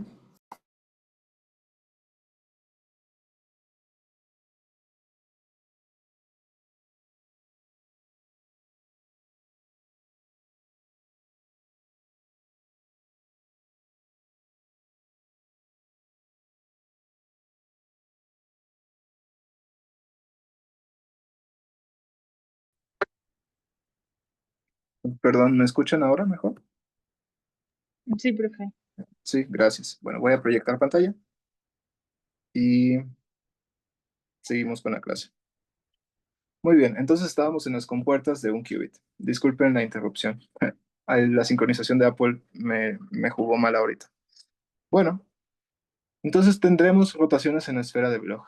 Y hoy les quiero, en la última parte de esta clase, presentar las compuertas cuánticas más famosas de un qubit. Así que estas van a ser la compuerta identidad. Esta es la primera que les voy a explicar. Y la función, al igual que la compuerta clásica Yes es no hacer nada o dejar al qubit como estaba, ¿no? Que dejar al qubit como está es algo muy importante. O sea, cuando estudiamos sistemas de múltiples qubits, se van a dar cuenta que necesitan la identidad para muchas cosas. ¿Sí? Entonces, la identidad lo que me hace es dejar al qubit intacto. La matriz que está asociada a esta compuerta es la matriz de identidad de 2 por 2, naturalmente. Y ustedes pueden verificarlo. Por ejemplo, si ustedes aplican la identidad al estado 0, esto va a ser 1, 0, 0, 1, aplicado al 1, y esto les va a dar 1. Pueden llevarlo aún más extremo y van a tener algo como un estado general de qubit, y esto les va a seguir dando el mismo qubit, ¿no? Entonces es por eso que esa es la representación matricial. Muy bien. Ahora, cuando nosotros tengamos los canales y tengamos los estados iniciales y todo eso, ¿cómo van a saber ustedes que tienen que aplicar la identidad o que no le tienen que hacer nada al qubit? Pues van a ver algo como esto, ¿sí? La identidad pueden ustedes poner un bloquecito y adentro poner la letra I con un gorrito, o pueden simplemente interpretar que donde no haya ninguna cajita, ahí se aplica la identidad. Cualquiera de las dos. ¿Sale? Ahora, en notación de Dirac, porque es importante que vayamos haciendo poco a poco la transición hacia la notación de Dirac, ¿cómo se define a esta matriz? Bueno, pues es la matriz que cuando yo se la aplico al estado 0 me da 0, y cuando se la aplico al estado 1 me da 1, básicamente, ¿no? Y si yo quisiera ubicarlas, si yo quisiera mostrar el efecto que tiene la matriz identidad en los vectores de la base computacional, por ejemplo, yo tendría que, por ejemplo, estoy en 0.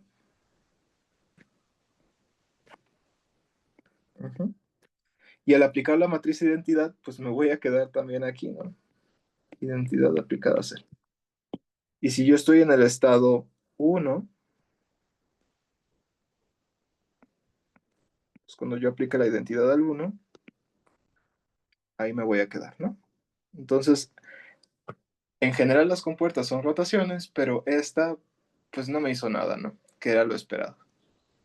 Ahora sí, vamos con la compuerta NOT. La compuerta NOT es la que me lleva a la contraria, ¿no? Y está definida en análogo a la compuerta NOT clásica. ¿Cuál es su función? Es cambiar el estado que yo le dé a su complemento lógico. Así que si yo tengo un 0, me va a dar un 1, y si tengo un 1, me va a dar un 0. ¿Sí?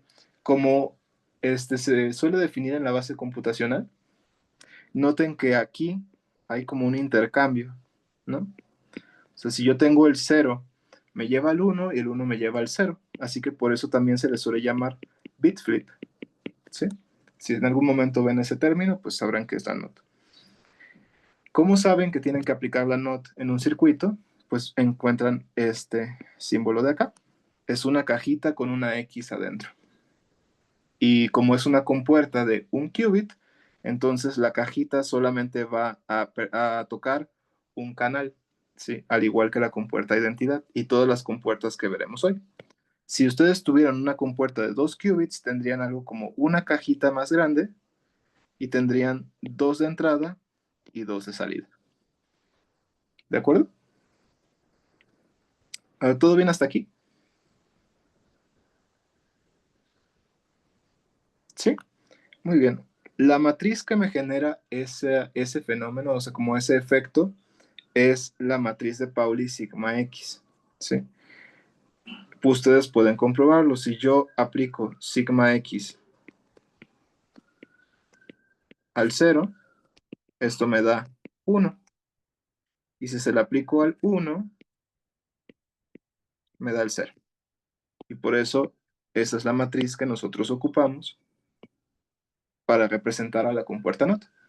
En notación de Dirac, ¿cómo se define a la compuerta NOT? con estos enunciados de acá, ¿sale? Entonces, aquí, por ejemplo, si yo le aplico la matriz, la compuerta X al ket 0, esto me tiene que regresar el ket 1. Y si le aplico la X al ket 1, me tiene que regresar el ket 0. ¿Cómo se ve en la esfera de Bloch la aplicación de la compuerta X? Por ejemplo, aquí les puse dos esferas de Bloch. Esta es antes y esta es después de aplicar la compuerta. Y noten que aquí, por ejemplo, si yo empiezo en el estado 0, que sería en el polo norte de la esfera, cuando después de aplicar la compuerta X, yo terminaría acá, en el polo sur. Si yo empezara en el polo norte, en el polo sur ahora, la X me llevaría al polo norte. Entonces noten que ahí hay una rotación, ¿sí? ¿Quedó clara la compuerta X, la NOT cuántica? Para seguir con las compuertas, nos quedan 3 más, o 4. Muy bien. Ahora la compuerta Hadamard. La compuerta Hadamard es la matriz que ustedes pueden ver aquí abajo. Noten que ya la hemos ocupado varias veces en esta clase. De hecho, con esta les demostré el concepto de matriz unitaria, ¿no? La compuerta Hadamard, como ustedes bien pudieron ver anteriormente, lo que me genera es superposiciones balanceadas de estados, ¿no? Me genera, nosotros encontramos hace ratito matricialmente que H aplicado al estado 1, 0 me da 1 sobre raíz de 2, 1, 1, y H aplicado a 0, 1 me da 1 sobre raíz de 2, 1 menos 1. ¿Sale? Nosotros encontramos eso y lo único que estoy haciendo aquí es escribirlo en notación de Dirac, ¿sale? También nosotros hace ratito dijimos que el 0 más 1 sobre raíz de 2 es el eigenestado de la matriz de Pauli sigma X con eigenvalor más 1, ¿no? De igual forma, el 0 menos 1 sobre raíz de 2 es eigenvector de la matriz de Pauli sigma X con eigenvalor menos 1. Así que noten que la matriz Hadamard lo que me hace es pasar de los eigenestados de sigma z, me hace pasar a los de sigma x. ¿Sí? La matriz de la compuerta Hadamard también se puede entender como un cambio de base, ¿sí? De los eigenestados de sigma z a los eigenestados de sigma x. Pero en general, lo que me hace es generarme una superposición balanceada, porque aquí en estos vectores que vemos acá, la probabilidad de medir 0 y la probabilidad de medir 1 es un medio. Por lo tanto, está balanceada. ¿Sale?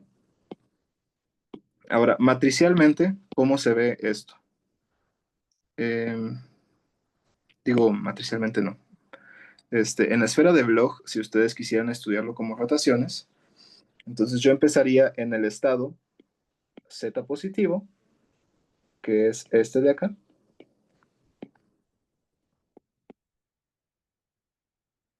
Y según lo que nosotros ya calculamos anteriormente, me llevaría al estado X positivo. Ahora, el estado X positivo, en el ejercicio que hicimos al comienzo de la clase, nos dimos cuenta que estaba en θ igual a pi sobre 2 y en phi igual a 0, ¿no? O también alineado en el eje X positivo, ¿sí? Entonces, esto lo que me hace es una rotación de acá a acá, ¿vale? Y si yo estudiara ahora el efecto que tiene sobre el z negativo y le aplico la Hadamard en ambos casos, yo lo que tendría ahora es un desplazamiento de acá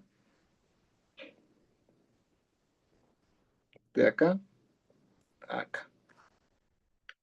Entonces, ¿ven cómo cada proceso involucra una rotación? Ahora, la rotación, el ejercicio de la rotación de hace rato, se los puse a propósito para que vean que las rotaciones no cambian los módulos, las magnitudes de los vectores, ¿sí? Entonces son unitarias. O sea, por eso es que existe una correspondencia entre la aplicación de compuertas de un qubit y rotaciones en la esfera de Bloch. ¿Vale? Esta es la compuerta Hadamard. ¿Alguna duda? ¿Todo bien? Perfecto. Bueno, veo solo un dedo. Eh, ¿Más dedos? Ah, bueno, pues entonces sí. Ok. Y las últimas compuertas que vamos a ver el día de hoy es una familia de compuertas. ¿A qué me refiero con una familia? A que yo voy a tener muchas compuertas que van a compartir algo, un parámetro, ¿sí? Este parámetro es el ángulo phi. Es el ángulo en el plano XY de coordenadas esféricas.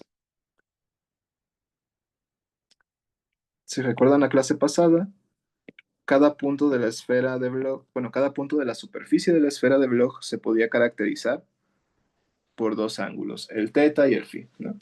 Entonces aquí lo que esta compuerta me hace es generarme fases relativas, ¿sí? Y las fases relativas están relacionadas con el ángulo phi, ¿sale? Ahorita les voy a mostrar cómo es que están relacionadas. Pero la idea es esta, las compuertas, la familia, todas las compuertas de desfase me generan fases relativas. Y cuando yo quiera graficar, bueno, cuando yo quiera aplicar una de estas, tengo que ocupar este símbolo de acá. También son compuertas de un qubit, así que van a estar en un canal. ¿Y cuál es la matriz que yo necesito para aplicar una fase relativa? Es esta de aquí. ¿Sale? Ahora, noten que aquí estoy poniendo una dependencia en el ángulo teta, perdón, phi. Y eso es porque yo lo tengo aquí dentro de la matriz. El ángulo phi puede valer entre 0 y 2pi. ¿Sale? Así que yo puedo tener una compuerta de fase que me genere una fase relativa de 0 grados. Puedo tener una que me genere una fase relativa de 45 grados o de pi entre 4. Y así el ángulo que yo quiera, por ejemplo, 63 grados, y esto va a corresponder a algo en radianes. Pero para cada ángulo en este intervalo de aquí, yo puedo generar una fase relativa a través de esta matriz. ¿Sale? Solamente tengo yo que imponerle el ángulo que yo quiera. En un momento les voy a mostrar algunas compuertas de desfase famosas. ¿Cómo se define en notación de Dirac las compuertas de desfase? Con estos dos enunciados. Noten que aquí, con estos dos, noten que cuando yo le aplico la P, la compuerta P, al estado 0, no le pasa nada, hay un 1 ahí, ¿no? Pero cuando yo se la aplico al estado 1, me genera esta fase, ¿sí? Ahora, aquí, si yo los dejo a este nivel, esto sería una fase global de 1, ¿sí? Pero a mí me interesa aplicar las compuertas de desfase a un estado general, ¿sí? Así que yo voy a tener algo como P de teta aplicado a alfa 0, bueno, a C0, porque es la notación que hemos ocupado, más C1, ¿sí?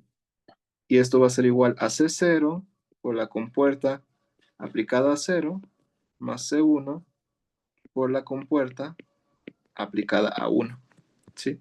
Y entonces aquí, en estos dos pasos, ocupamos estas dos de acá, ¿sale? Eso me da C0 aplicado a 0 más C1 E a la I phi aplicado a 1. Y noten que aquí aparece esta cantidad, que es la fase. Es una fase.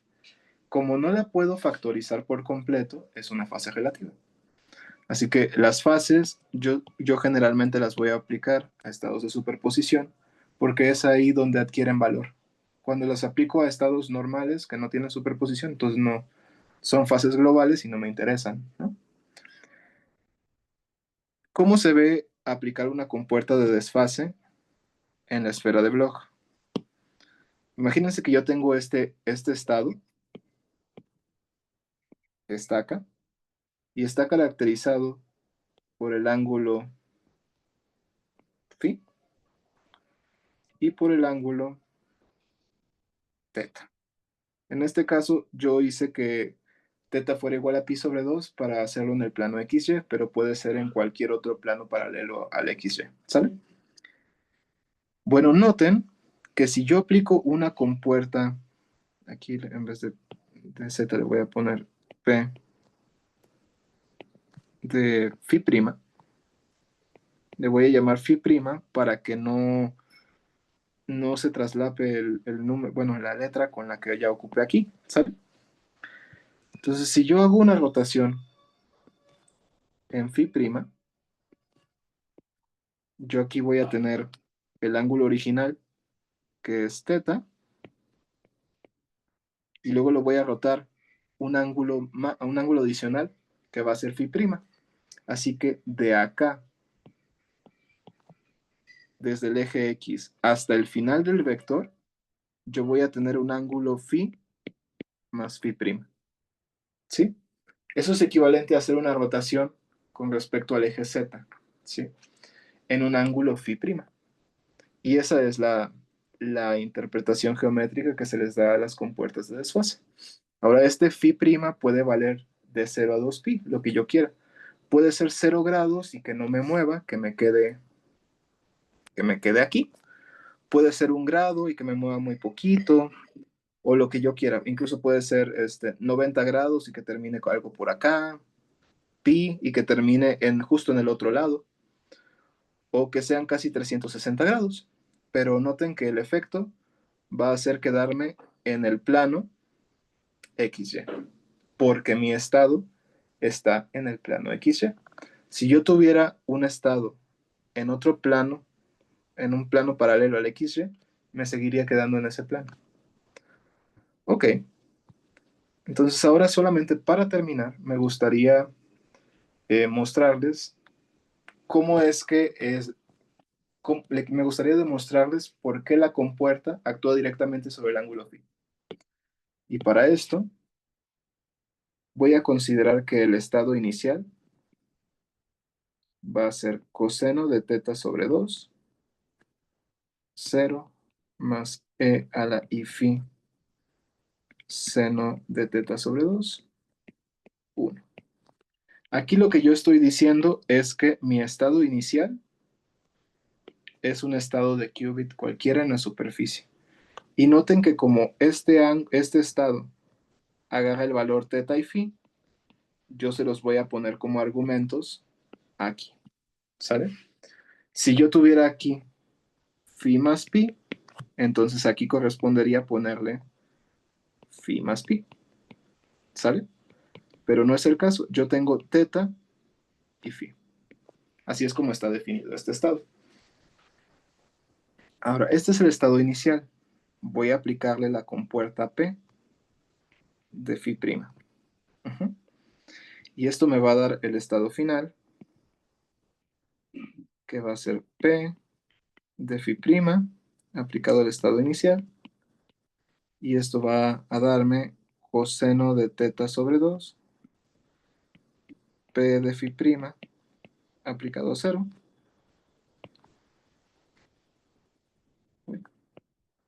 más e a la i phi seno de teta sobre 2, P de phi prima aplicado a 1.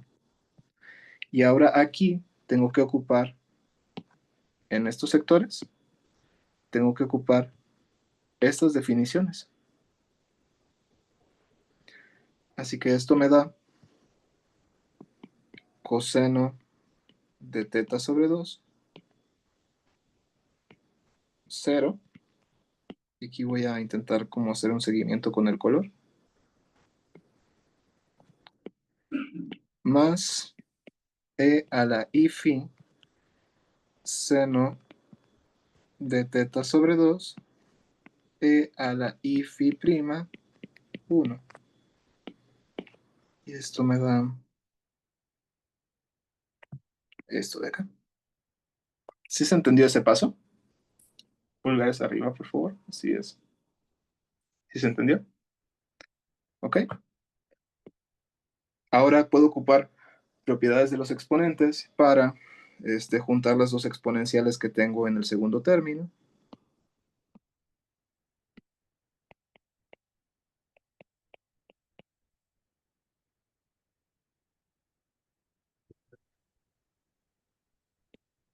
¿Ok? Y noten que esto de acá, tiene la misma estructura que el estado inicial, pero con otro ángulo. ¿Sí? Ah, no se puede analizar. Se puede. O sea, perdón. Voy a darle acá y darle a analizar, pero sin. ¿Cómo, perdón? O sea, está totalmente perdido. Estaba Ah, totalmente perdido. perdón, no te Ya entiendo. perdido, no dice.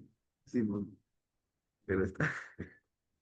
Bueno, no te entiendo, pero si gustas, puedes mandar tus dudas al grupo de WhatsApp y ahí los checamos, ¿sale? Ok. Entonces sigamos. Ay, se me quitó mi iPad. Permítame un momento en lo que me conecto otra vez. Ya solo falta un paso.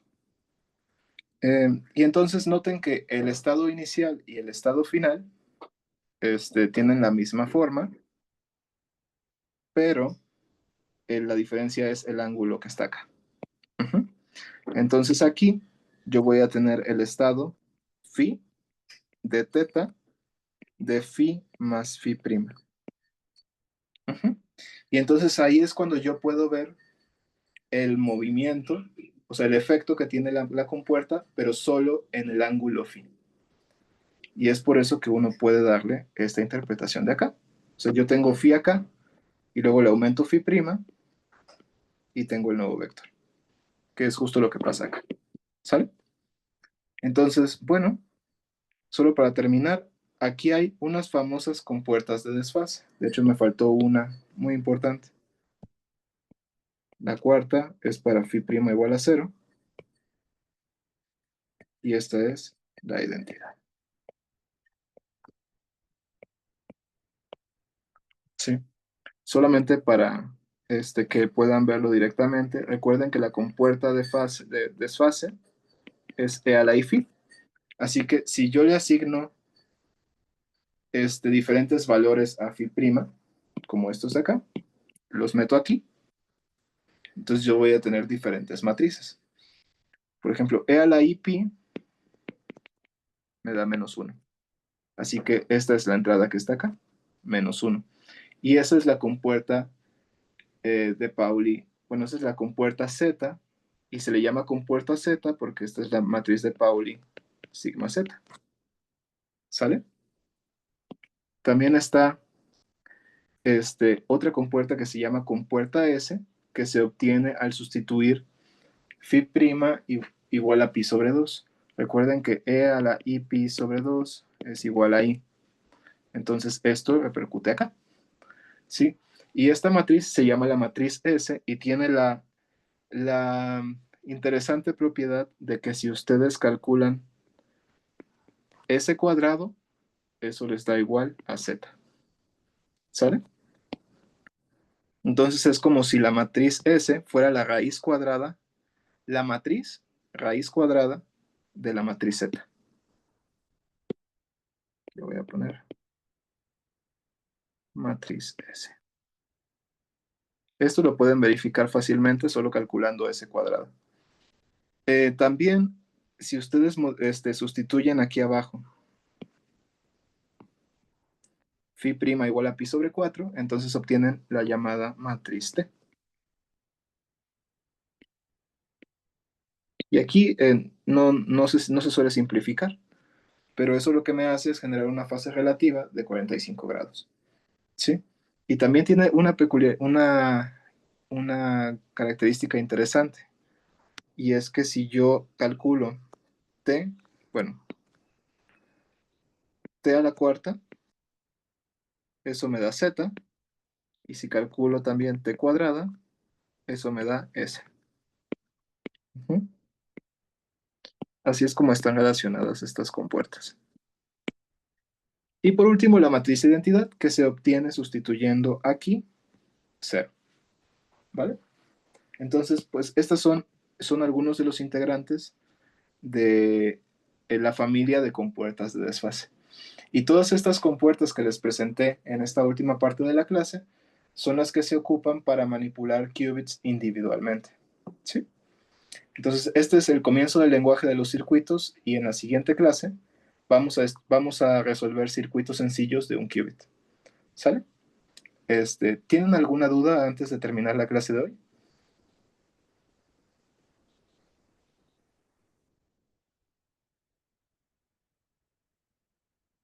¿Todo bien hasta el momento? Justo ahorita que termine la clase, les subo el material para que lo puedan estudiar y pues cualquier cosa pueden enviar mensaje al chat, ¿sale? También ya les dejo para que puedan ir a hacer sus otras ocupaciones.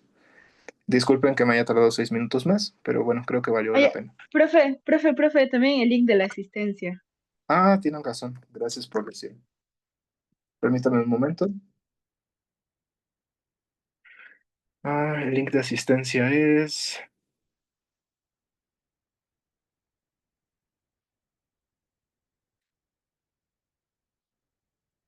5791. Se los puse en el chat. Entonces ahí ingrésenlo en donde tengan que hacerlo y ya cualquier cosa, pues nos vemos el miércoles, ¿sale? Digo, el viernes. No, no hay de qué, Rafael. Espero que les haya servido la clase y pues nos vemos el viernes. Cuídense. Muchas Chao. gracias, Hasta profesor. luego, Hasta luego. profe. Muchas No hay, gracias por la clase. Gracias, profesor. Hasta luego. no hay de qué, hasta luego.